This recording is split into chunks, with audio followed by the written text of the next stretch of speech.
just at the start of the Mahabharata war, the start of war between Kauravas and Pandavas, our Arjuna suddenly gets this faint-heartedness. Suddenly he is confused. He is not clear. He loses sight of the big picture. He suddenly gets attached to smaller stuff and is confused. And when there is confusion, there is mental weakness. And mental weakness leads to physical weakness. So he's explaining all that in the first chapter. And our Swamiji pointed out very beautifully. The first chapter is called Arjuna Vishada Yoga. Vishada Yoga. Vishada means faint-heartedness, confusion, sadness, and the extreme part of Vishadam is depression also. How can you add something? How can you make a yoga out of sadness? It should be Vishada Rogam na. Rogam na, disease. Instead, Vyasa Bhagavan calls it Vishada Yoga. Why Vishada Yoga?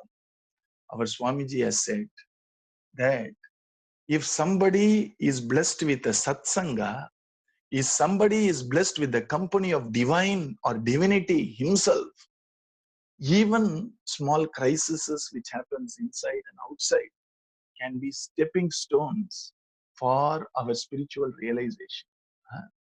In Kali Dharma Undiyar, our Swamiji's fantastic work about spirituality in general and the path for us in particular in this age, he says, Tunbam Varuvadum, Iraivanin Arulal, Virakti Valarave Undipara, Varadayin Vine Endru Undipara. In Tamil, he says, for people who are already blessed with a satsanga and a Mahatma as a guru, even when we get challenges in life, it helps us to develop virakti.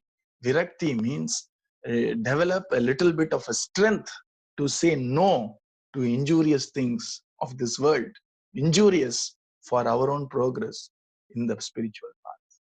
And so, even adversity, crisis, becomes a stepping stone. When our Bhagavan Sri Krishna is sitting in the seat of the driver in the chariot, anything which happens to Arjuna is all a blessing because Krishna is there. So even that faint-heartedness of our Arjuna becomes a stepping stone because our Swamiji says, Ujalvadallam uyarvadarke. Everybody has to get clarity only after confusion. Confusion is an essential transition phase from absolute inertia to absolute illumination, or when people become illumined, you say. So a person who is realized has no confusion. A person who has not even started and not even thought about spiritual life is also not confused. This chap is in tamas, absolute darkness and inertia and sloth. Obviously there is no confusion there. It's rather stupor. So there is no confusion in stupor. A person who has woken up from stupor yet not realized has to be confused. And when that person is confused and is also fortunate that there is a guide, there is a mentor, there is a guru, there is an acharya for that person, that confusion itself leads to inquiry. That confusion itself opens the heart for the grace to be filled in the heart. And that leads to realization. That's why Vishada Yoga.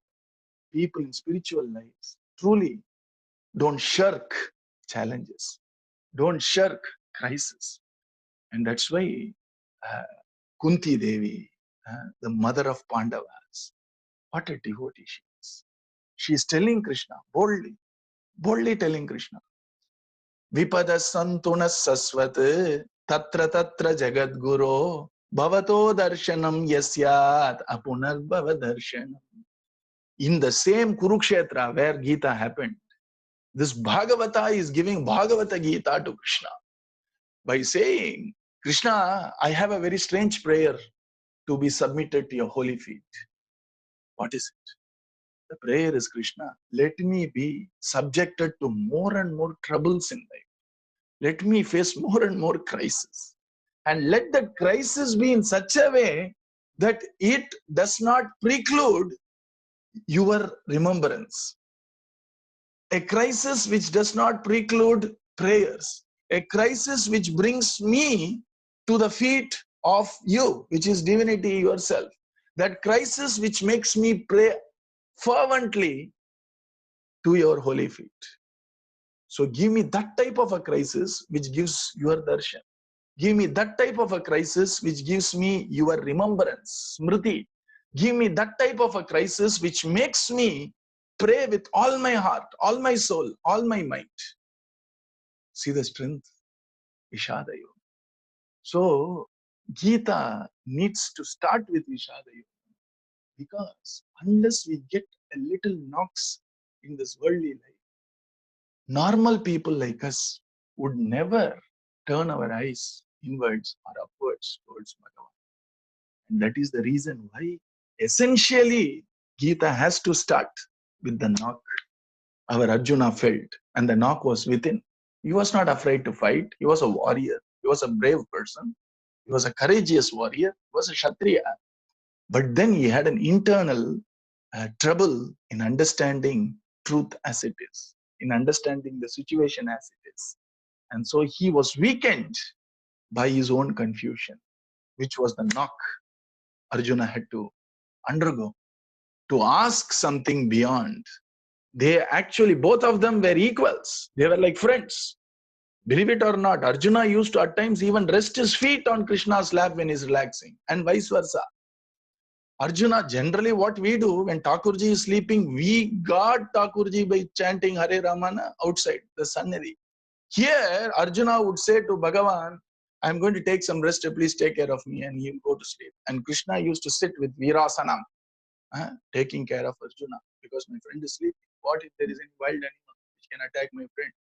Such were their friendship, absolute equality. But see the knocks. And because of that, that friend who was his equal, Arjuna, folded his hands, kneeled down before Bhagavan and said, treat me as your disciple. I surrender unto you. Give me clarity. See? That's how Gita starts. Hare Rama, Rama Rama, Hare Hare, Hare Krishna, Krishna Krishna, Hare Hare.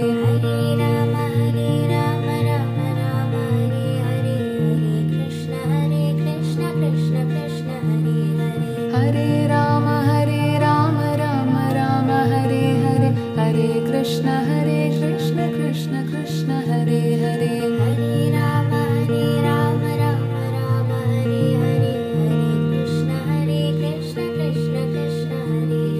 Hare Rama, Rama Rama, Hare Hare, Hare Krishna, Krishna Krishna, Hare Hare.